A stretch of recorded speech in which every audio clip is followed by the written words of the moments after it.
Aí então ele vai interferir, mas ele vai mostrar também a difração. Neste vídeo usaremos uma cuba de ondas, uma haste plana acoplada a um motor com frequência ajustável, uma haste com esferas de plástico e obstáculos feitos com barras de PVC.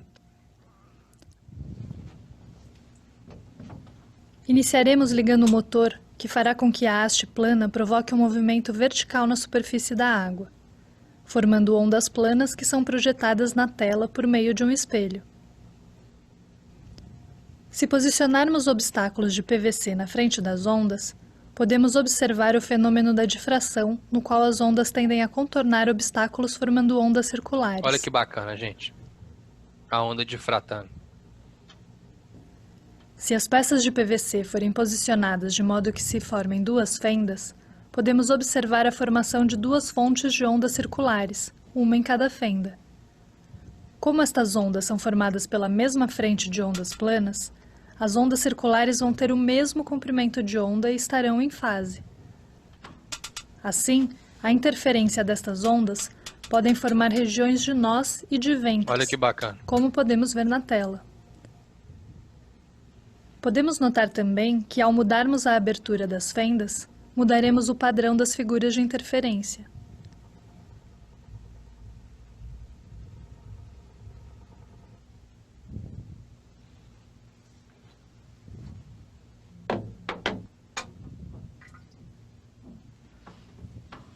Outra maneira de se obter interferência das ondas é por meio de ondas circulares formadas por duas esferas de plástico tocando a superfície da água.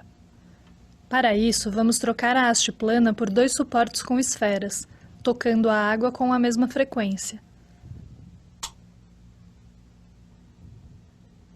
Da mesma forma que as fendas, as ondas circulares formadas pelas esferas vão provocar interferências entre si, formando regiões de nós e de ventres, ou seja, regiões onde ocorrem interferências destrutivas e construtivas.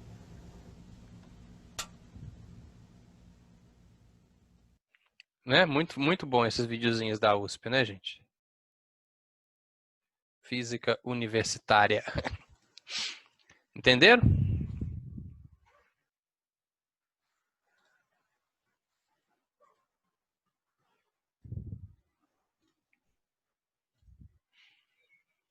Então, continuando aí, nós temos a polarização, que é o nosso próximo fenômeno ondulatório. Então, polarização, de maneira simples, é uma filtragem ou filtração? Filtragem, né, que fala? Como é que fala? É filtrar as direções de vibração de uma onda. Então, aqui eu dei um exemplo, eu coloquei um exemplo mecânico da polarização, as direções de vibração de uma onda.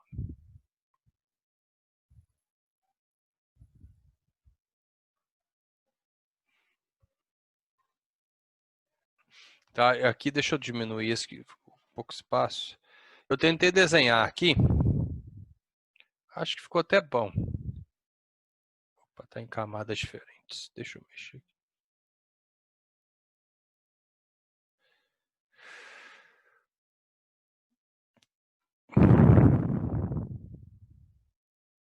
Aqui, ó. Imagina que eu tenho uma corda e essa corda eu vibro ela para cima, depois eu vibro ela para a direita. Eu tô aqui, ó. Eu tô de cá mexendo nessa corda. Tem uma pessoa aqui. Esses controles aqui do zoom às vezes me estressam. Esse aqui em cima do meu desenho. Então imagina que tem uma pessoa de cá, essa pessoa está vibrando essa corda. Ora ela vibra para cima, ora ela vibra para a direita dela. Ora ela vibra para cima, depois ela vibra para a esquerda. Vibra para baixo, vibra para a esquerda de novo, vibra para cima. E aqui essa corda está passando por uma fenda. Aqui é um pedaço de madeira e aqui tem um buraco nesse pedaço de madeira e esse buraco está na vertical. Se a corda tentar vibrar para a esquerda, o buraco não vai deixar. Se a corda vibrar para a direita, o buraco não vai deixar. Esse buraco ele funciona como a gente chama de polarizador. Ele está polarizando essa onda. Ele vai deixar a onda que passa vibrar somente para cima e para baixo. Por quê? Porque essa é a direção de polarização desse carinha aqui, ó. Esse cara é o nosso polarizador. Então, ele filtra qualquer outra direção que não seja a dele. Ele está polarizando essa onda para cima e para baixo. Todas as outras direções de vibração que existiam antes são absorvidas no polarizador e só vai passar o que tiver na direção de vibração dele. Então, a gente representa isso esquematicamente assim. Ó. Então, eu vou desenhar aqui um raio de luz. Vamos supor que é um raio de luz verde. E esse raio de luz, ele tem direções de vibração quase que infinitas, gente. Porque a luz, ela vibra em quase todas as direções que você imaginar. Tá? Vibra para cima, para baixo, para um lado e para o outro. Essa luz aqui é uma luz não polarizada. Quando ela passa por um polarizador, eu coloquei aqui um polarizador horizontal. O que vai acontecer? Esse raio de luz ele vai ser filtrado e só as direções de vibração que tiverem iguais às direções desse polarizador é que vão passar. Tá vendo essa direção aqui horizontal? Deixa eu tentar fazer isso mais bonitinho. Fica melhor. Então, só essa direção aqui horizontal. Aqui, ó. Como que eles barram? Eles... Absorve. Absorve. É absorção. Tá? Então, isso aqui vai absorver. Não está rolando fazer isso. Vai absorver as outras direções de vibração e vai passar só o que tiver na horizontal. Se eu tiver um polarizador vertical, por exemplo, e esse raio de luz incidir aqui, ó, né, ele vai ter várias direções de vibração antes de chegar no polarizador. Então, esse aqui é uma luz polarizada. Ela foi filtrada, só existe uma direção de vibração. Essa luz, ao passar para o polarizador, ela vai passar polarizada, ou seja, ela só tem uma direção de vibração. Eu posso usar polarizador para bloquear a luz. Olha só que bacana. Imagina que aqui eu tenho um raio de luz que chega aqui, ele está não polarizado, ele está vibrando em várias direções diferentes, aí eu faço ele passar por um polarizador vertical. Então, vai passar só o que está na vertical. E depois eu coloco um polarizador horizontal. Ou seja, aqui não vai passar luz nenhuma, nada. Porque eu polarizei ela na vertical e coloquei um polarizador na horizontal depois.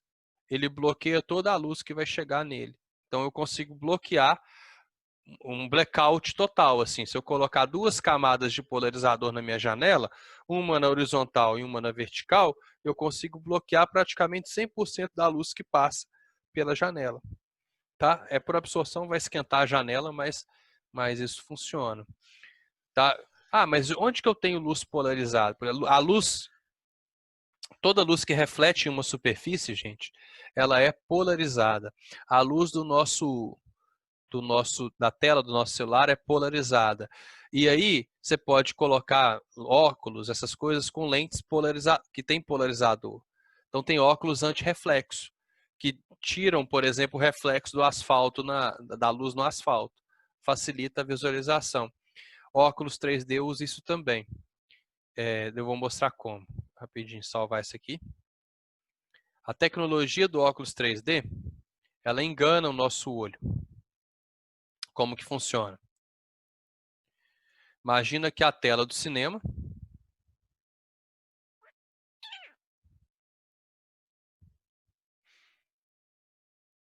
Ó, aqui está a tela do cinema. E aí, o cinema ele quer criar a sensação de 3D. Então ele quer fazer você enxergar um quadrado, um cubo. O que ele faz? Ele projeta um quadrado, vou colocar uma polarização azul, tipo assim, tá? Pode ser na vertical ou na horizontal. E projeta outro quadrado um pouquinho deslocado com outra polarização. Você já foi em cinema 3D, né? Você já tirou, se você já tiver tirado o óculos, você pode ver que a imagem lá é borrada. E aí o óculos 3D faz assim, ó. Você tem duas lentes. Uma lente de cá, uma lente de cá. E aí você coloca esse óculos. A lente que vai enxergar o objeto, o quadrado azul, está polarizada no sentido. E a lente que vai enxergar o objeto vermelho está polarizada em outro sentido. Cada olho seu vê um quadrado. Porque a luz desse quadrado vermelho, quando ela tenta passar por aqui, ó, ela é bloqueada. A luz do quadrado azul passa por esse polarizador, mas não passa pelo outro. Pelo outro só passa a luz vermelha. Cada olho seu vê um quadrado. E a noção de profundidade do nosso cérebro se dá na junção da visão dos nossos dois olhos. Nossos olhos, eles são deslocados um pouquinho. Quando o cérebro sobrepõe a visão do olho direito com a visão do olho esquerdo, dá a noção de profundidade. Façam um teste na casa de vocês aí um dia, tampem um olho, esperam uns 10, 15 minutos e começa a andar na sua casa, começa a tentar fazer tarefas do dia a dia com o olho tampado. Você perde completamente a noção de profundidade. Tá? Então, o fenômeno 3D do cinema é simplesmente uma ilusão de ótica. Cada olho vê um quadrado, então cada olho seu vai ver um quadrado, e aí o cérebro interpreta isso como se fosse um cubo. Dá a noção de profundidade quando junta as duas coisas no cérebro da gente. Certo? Tranquilo? Abude, mas por que que esse óculos dói a cabeça da gente? Eu, pelo menos minha cabeça fica doendo. Não sei porque dói a sua cabeça. A minha não dói, não. Mas também, antigamente eu usava óculos, né? Então, depois que eu fiz a cirurgia de visão, não voltei lá pra ver. E eu acho que já A não minha vai também não dói, não.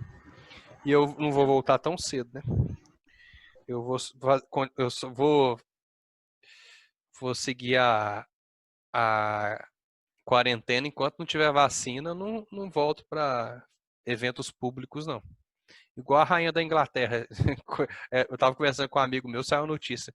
Rainha da Inglaterra diz que não fará eventos públicos enquanto não houver vacina. E é basicamente isso que eu vou fazer agora também. Não dá, infelizmente. Eu adoro cinema, mas não dá para frequentar mais. É, Bárbara, acho que o problema é você, ninguém tem dor de cabeça. É, ela não vai morrer mesmo não, Henrique. Ela já viu duas guerras, já desde a criação do universo aqui e até hoje está firme e forte. Tá, agora a gente vai ver a ressonância. Fechei aqui sem querer. Ressonância é algo bem tranquilo, bem simples, tá? E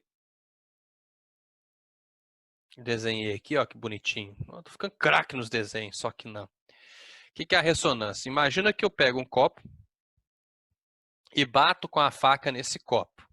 E esse copo vai emitir um som, tá? Um som de uma determinada frequência.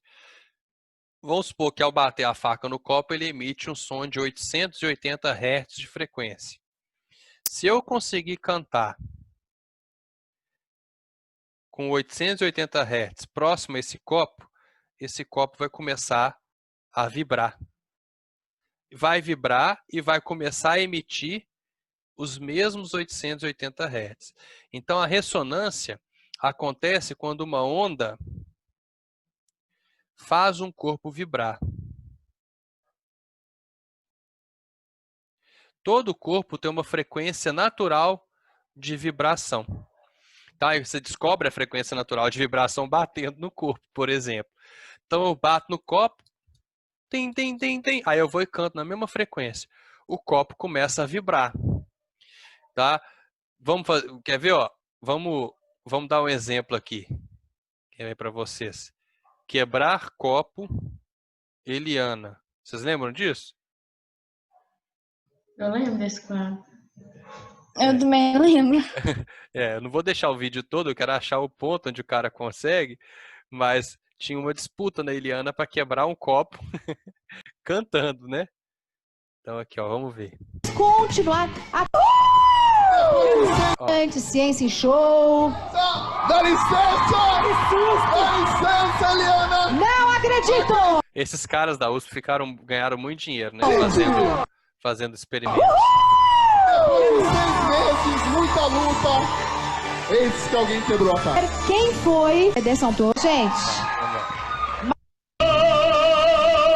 Ó, tá vendo que o canudinho ali tá vibrando? Não tá vibrando. Quer dizer que o copo não tá em ressonância. Mas olha esse cara. O cara ali que vibra. Ó, nesse canudinho tá vibrando, quer dizer que o copo tá vibrando.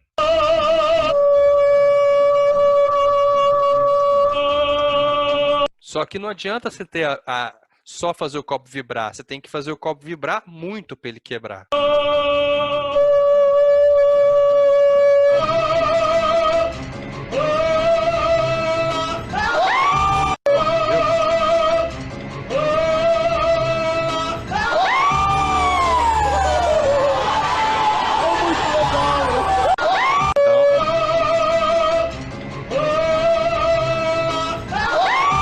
Vibrou tanto, que vibrar é esticar e contrair, né? Então, vibrou tanto que o negócio quebrou. Aqui eu desenhei também, bacana, né? Tipo assim, você tem que descobrir a nota e cantar na mesma nota, tá? É difícil, tem que ter uma afinação e uma potência vocal grande. Então, eu dei aqui o exemplo do violão. O violão tem 6 cordas, né? Você começa a contar de baixo para cima. Então, essa é a primeira corda, essa é a segunda, terceira, quarta, quinta e sexta. Cada corda, ela tem uma frequência de vibração. Tá? Depende da frequência de vibração dessas cordas, depende da grossura delas, porque aí cada uma vai ter a sua densidade linear, e depende da tensão que você faz nelas, porque aumentando e diminuindo a tensão, você muda a velocidade de propagação da onda ali. O comprimento de onda das cordas é o mesmo, né? Todas têm o mesmo comprimento de onda. Mudando a velocidade, você vai mudar a frequência de vibração de cada uma delas. O que você pode fazer no violão? Tá vendo essa madeirinha aqui, esse pedacinho aqui, é chamado de traste. Tá? Esse aqui é o primeira casa, segunda casa, terceira casa, quarta casa, quinta casa. O violão tem uma característica bacana. Se eu pegar a sexta corda do violão, que é a mais grossa, e apertar ela aqui, ó, sempre na quinta casa, ela vai vibrar com a mesma frequência da corda de baixo. Se eu pegar essa corda aqui e apertar, na quinta casa, ela vibra igual à corda de baixo. E assim por diante. Existe uma exceção, que é essa corda aqui, tá? Não tem por que falar isso agora, mas eu faço um experimento aqui para vocês. Eu fiz aqui agora à tarde e vou mostrar para vocês, tá? Eu vou mostrar que eu consigo fazer a corda de baixo vibrar tocando a corda de cima, tá? Só um segundo. Achei. Deixa eu ver se é isso mesmo. Não, não é não. Ah, bosta. Perdi o negócio. Tinha gravado hoje à tarde. Ah, depois eu mostro para vocês. Mas é uma coisa simples. Onde eu coloquei? Calma aí. Ah, deixa. Depois eu mostro para vocês. Porque agora não vai dar, não. Tinha que ser com o celular. Ah, droga. Mas isso aqui... Opa, quase que eu fecho o zoom. Isso aqui é um experimento, se vocês tiverem violão aí, vocês podem testar e que a galera faça até para afinar a corda. Tocando a corda de cima, a corda de baixo vai vibrar por ressonância. Então, uma onda, ao passar por um corpo, ele faz outro corpo vibrar por ressonância. Agora, cuidado, gente. Eu já vi professor falar, tá? Eu já vi professor afirmar que o micro-ondas funciona por ressonância. Ele não funciona por ressonância, tá? Ele funciona por outro fenômeno, Tá? Eu vou mandar para vocês um videozinho explicando sobre isso depois, mas o micro-ondas não é ressonância. Se fosse ressonância, o micro-ondas explodia, porque a molécula de água ia começar a agitar, e o negócio ia ficar quente pra caralho. Você não ia conseguir controlar a temperatura do objeto, da água ali dentro. Tá? Rapidinho, o que o micro-ondas faz é fazer a molécula de água girar, porque a molécula de água ela é assim, né? H2O, né? Então tem um O aqui e 2H. Ela tem a molécula de oxigênio, ela tem NOx-2. É como se ela tivesse uma carga negativa, né? O átomo de hidrogênio tem NOx+1, é como se tivesse uma carga positiva. Então a molécula de água, ela é um dipolo, é como se ela fosse assim, ó. Ela tem um polo positivo aqui embaixo e um polo negativo aqui em cima. Quando a onda eletromagnética passa por ela, ela faz assim, ó. Ela gira. Tá? Então, micro-ondas não é ressonância. Micro-ondas faz as moléculas de água dançarem dentro lá do negócio. Acho que dá para mostrar para vocês isso aqui agora, rapidinho. Tá? Não vou tomar muito tempo de vocês não, que o Henrique precisa sair daqui a pouco, né, Henrique? É aula de quê, Henrique, que você tem agora? Olha só. Aqui, ó. Sure. Então, quando eu ligo micro-ondas, ó, as ondas eletromagnéticas fazem as moléculas de água dançarem. Não é por ressonância, é porque as moléculas de água são polares, então elas ficam dançando ali dentro. Aumentando a movimentação das moléculas, elas aumentam a temperatura. Aqui está o termômetrozinho aqui do lado, né? Ó. Dá para mostrar até no café, ó. Cadê? Então, o café fica mais quente no micro-ondas porque as moléculas ficam mais agitadas e não é por ressonância. É só frisar isso aí, tá, gente? Tranquilo? Dá tempo de explicar a última coisa, Henrique, antes de você sair? Só falta um fenômeno.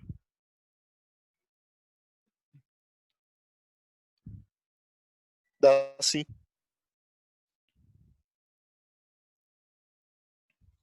Que é o efeito Doppler. Deixa eu salvar essa tela já. Efeito Doppler, pessoal, é uma mudança na percepção da frequência. Porque eu acabei de falar que a frequência não muda, né? Então, é uma mudança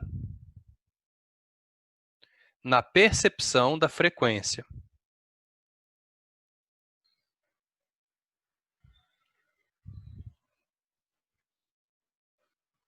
Nossa senhora. Por quê? Por causa da movimentação de uma fonte sonora. Que eu desenhei pra caralho, ó. É um skate com uma caixinha de som em cima. Tá? Então, se o skate estiver parado e a pessoa estiver parada... Bud, eu não tô vendo a tela. Não? Ó. Não. Eu também não. Deixa eu compartilhar de novo, então. Pera aí. Parece que bugou. Agora tá vendo? Agora Tô. sim. Ah, então beleza. Tava bugado. Então aqui, ó. Aqui eu coloquei um skate com uma caixinha de som em cima. Vamos supor que os dois estão parados e ele está emitindo ondas sonoras. Essas ondas sonoras, elas vão ter um certo comprimento de onda. Se elas têm um certo comprimento de onda, elas têm uma certa frequência. Essa pessoa aqui vai ouvir a mesma frequência. A frequência que esse carinha aqui, vamos chamar de F0, emitir, vai ser a frequência que a pessoa vai perceber. Então, quando ambos estão parados, a frequência percebida é igual à frequência original, a frequência emitida. Mas vamos supor que esse skate começa a andar para frente, se aproximando dessa pessoa. O que vai acontecer com essas ondas sonoras? Uma hora o skate vai estar aqui e vai emitir uma onda, né? Ó, vou fazer umas bolinhas aqui. Então aqui, ó, ele vai emitir uma certa onda. Essa onda vai chegar lá na pessoa. Depois eu apago. Depois o skate vai estar aqui na frente, ó, e vai emitir uma onda. Depois o skate vai estar aqui na frente e vai emitir uma onda. Depois o skate vai estar mais para frente um pouco e vai emitir uma onda. Olha que bacana. O que está acontecendo com os comprimentos de onda da onda quando o skate começa a se mover, pessoal? que está acontecendo? Dá para reparar que o comprimento de onda ele vai ficando mais curto à medida que a onda está aproximando? Tá vendo? O skate estava aqui, à medida que ele vai aproximando da fonte, que ele vai vindo para cá, o comprimento de onda está ficando mais curto. Concorda? E esse encurtamento do comprimento de onda, vamos lá escrever aqui, né, para não ficar muito, ó, V é igual a lambda F. Nesse caso, no efeito Doppler, a gente tem uma velocidade fixa. Velocidade da onda, tá? Essa velocidade aqui é a velocidade da onda. A velocidade da onda é fixa, por quê? Porque o meio de propagação é sempre o mesmo. Então, a velocidade da onda é fixa. À medida que a fonte vai se aproximando da pessoa, o comprimento de onda vai diminuindo. Se o comprimento de onda diminui, o que acontece com a frequência? Aumenta. Então, quando uma fonte está se aproximando da pessoa, a gente tem uma frequência aumentada. O som vai ficar mais agudo. Se for um som, fica mais agudo. Se fosse uma luz, eu vou escrever aqui no cantinho, essa luz ficaria mais avermelhada. Mais azulada, desculpa, na aproximação. Bom, vamos supor o que acontece no afastamento. No afastamento, essa onda seria emitida aqui.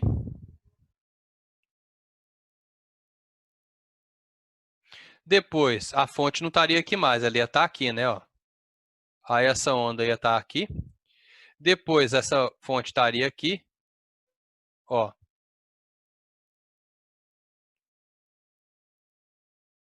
Deixa eu... porque eu coloquei mais ou menos no mesmo lugar. Ela estaria mais na frente. Tá? E assim por diante. Ela ia estar mais na frente. O comprimento de onda, ele está ficando menor aqui, porque está aproximando dessa parte, né? Mas nessa parte aqui ele está ficando maior. Ó. Então ele está ficando alongado. Se o comprimento de onda diminui... deixa eu apagar, né? Senão vai virar bagunça.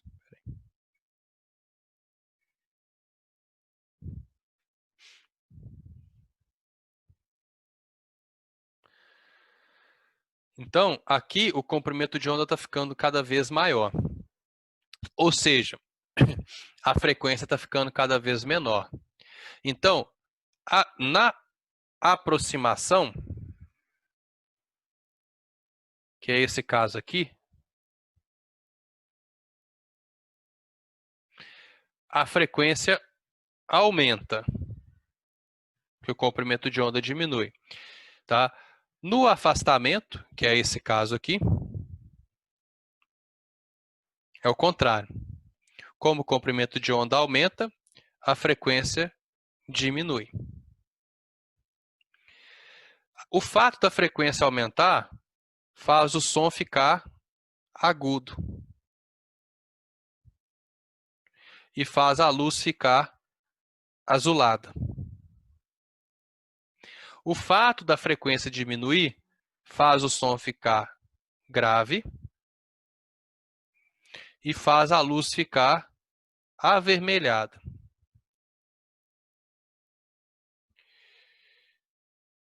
Eu vou mostrar isso para vocês na prática com o som, porque com a luz não dá para a gente perceber isso, porque precisaria de uma velocidade muito grande, avermelhada. Tá, eu vou colocar isso para vocês na prática aqui, um videozinho curto de uma ambulância aproximando de uma pessoa que estava gravando.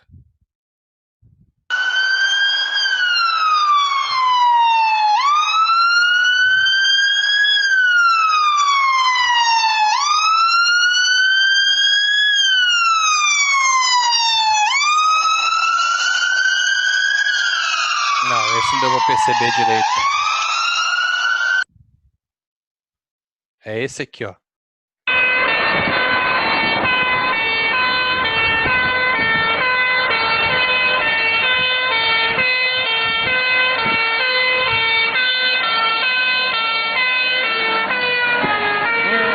Viu? Ó, Tá lá em cima, o tom tá lá em cima. A hora que ela passa, tom, tá lá embaixo o tom.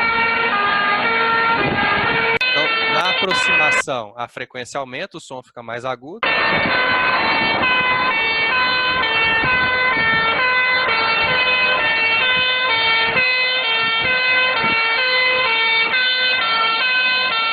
No afastamento mais grave. É bem perceptível, né? Aí você tem que pensar na frequência do som e não na velocidade, essas coisas, tá? O problema do efeito Doppler não é nem isso. Eu acho que nenhum aluno esquece essas coisas aqui. O problema do efeito Doppler é a fórmula. Porque a fórmula é chata pra caramba. É assim, a frequência percebida é igual à frequência original, F0, multiplicando velocidade mais ou menos a velocidade do observador. Eu vou explicar cada termo aqui. É assim. O que significa cada coisa? Esse V é a velocidade da onda. De novo, acho que deu pau de novo, né? Vocês não estão falando nada, mas acho que não tá. Vocês não estão vendo nada, né? Não tá dando pra ver, não. Deu pau. Agora tá, né? Sim? Tá. Agora tá. Então é assim, F igual a F0, eu descobri o que era, que apareceu um alarme, um negócio para mim. Esqueci de marcar uma caixinha ali do Zoom. F igual a F0, tá? Que essa é a frequência, essa aqui é a frequência percebida. Essa aqui é a frequência emitida pela fonte.